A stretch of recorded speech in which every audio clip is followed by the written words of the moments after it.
Bonsoir à tous et bienvenue sur ma chaîne Code Désiré. Aujourd'hui nous allons parler des rêves et en quoi cela concerne, et nous allons utiliser en l'employant dans un exemple. Sans toutefois tarder, nous allons directement entrer dans le vif du sujet. Ici, nous allons juste créer un nouveau projet. Nous allons faire comme on a déjà vu dans les leçons précédentes. Nous allons lancer ce projet. Vous allez lancer le projet en faisant npm start. Et ce que vous allez faire après, lorsque vous créez le projet, il va vous afficher ceci. Maintenant, c'est quoi en réalité les refs en React? Une ref en React est tout simplement un moyen de faire référence directement à un élément DOM ou à une instance de composant React. Cela vous permet d'accéder tout simplement et à manipuler des éléments directement sans passer par le cycle du rendu de React. Les refs sont particulièrement utiles pour des opérations impératives comme la gestion du focus, la sélection du texte ou encore l'animation. Donc, dans ce exemple, nous allons tout simplement utiliser, voir un exemple. Comment utiliser les refs en React. Ce que nous allons faire, sans toutefois tarder, déjà nous allons effacer tout ce qui se trouve ici à l'intérieur. Nous allons tout effacer. Il ne nous sert pas à grand chose. Nous allons venir ici, dans notre index.js. À ce niveau, nous n'allons rien toucher. Nous allons venir dans app.js. Ici, nous allons réécrire notre code.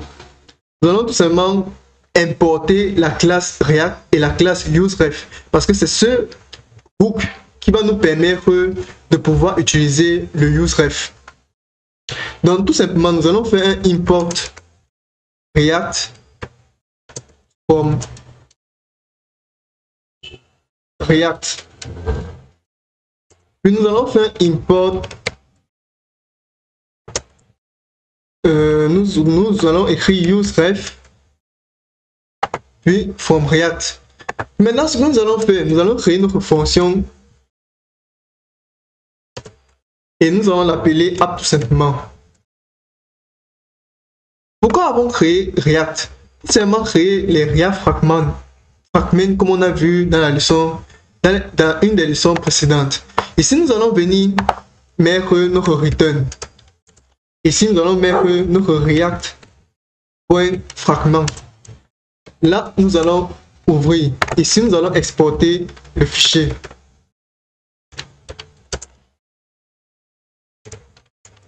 Ok. À ce niveau, nous allons maintenant tout simplement créer. Si nous revenons ici, nous actualisons. En attendant que cela s'actualise. Ok. Nous voyons que la page est vierge, vu qu'on n'a encore rien mis comme information. Donc, qu'est-ce qu'on va faire? On va venir ici, on va mettre certaines informations. Nous allons mettre un H1. Pour tout simplement dire que nous allons notion sur les refs en React. Puis là, nous allons créer un input. Et il sera de type texte. Puis nous allons créer un bouton.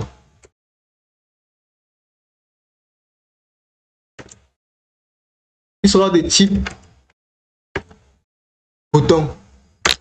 Pourquoi avons créé ce bouton? En fait, le bouton qu'on crée, c'est lui qui va nous permettre, lorsqu'on clique sur le bouton, il va récupérer la référence qui se trouve dans le champ de notre input text. Et il va nous afficher pour nous montrer, pour pouvoir voir les notions sur les useRef, comme on a pu dire en début de vidéo. Donc ici, nous allons venir tout simplement et n'oubliez pas qu'on crée les hooks à l'intérieur de la fonction que nous exportons. Donc nous allons venir ici à l'intérieur. Nous allons déclarer un let. Nous allons dire ici référence input. Référence input. Nous allons donner ici useRef. Et nous allons faire tout simplement ceci. Si nous mettons ici à l'intérieur élément et nous faisons un console.log de référence input. Observez ce qui se passe. Si nous venons dans notre console, nous venons dans la console, on va actualiser. Nous voyons ici qu'on a élément qui est affiché. Donc du coup, nous allons plutôt effacer ceci, vu qu'il ne sert pas à grand chose. Nous allons plutôt venir sur notre input type text et mettre la fonction référence. Et la fonction référence, nous allons donner en fait la référence input. C'est lui en fait qui va nous permettre de prendre en temps réel les informations du champ texte. Nous allons venir donner ici. Et dans notre bouton, nous allons créer une fonction. Puis la fonction lorsqu'on fera un clic, il y aura une fonction qui sera déclenchée. La fonction sera en fait afficher champ input. Nous allons tout simplement dire ça. Nous allons copier cette fonction. Nous allons venir créer la fonction ici. Nous allons venir coller. Nous allons venir ici à l'intérieur. Qu'est-ce qu'on fait? On va venir faire un console.log de référence input.